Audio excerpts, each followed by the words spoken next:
Olympus is gonna make an 8 to 25mm f4 lens. It's quite exciting, and the price is rumored to be about $1,000.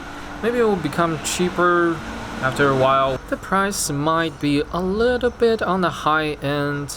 If they set it price at $700, $800, it would be perfect for very, very multifunctional, very practical usage. You can use it as a vlogging lens, as a landscape, real estate lens, astrophotography lens, all those stuff, and you can zoom into 50, like a full frame equivalent 50mm look.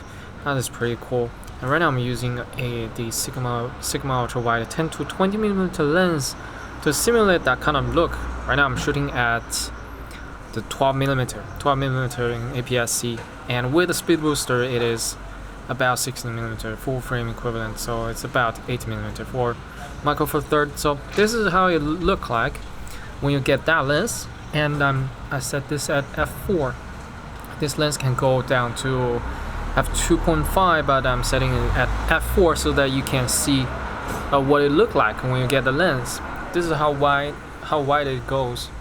It is really wide, so definitely super wide enough for vlogging. And you can zoom into all the way to 25mm. I can't demonstrate 25mm because this one goes only to full frame equivalent 28mm, which is quite a bit far from 50mm. So I'm gonna swap it to another lens so you can see the 50mm how it looks. But anyway, it's gonna be an very interesting lens. I wish lens manufacturers, camera manufacturers, they will make more this kind of lens, the interesting lens. I'm also looking forward to the Tamron 20 to 70mm for E-mount. That would be our dream lens. And right now we are at 25mm with the Panasonic Leica lens at f4. So you see how it looks. You will get some bokeh, but it's not great amount of bokeh. Especially at 25mm, you would expect much more bokeh out of focus background than this. So f4 is not an astonishing lens in micro four third world.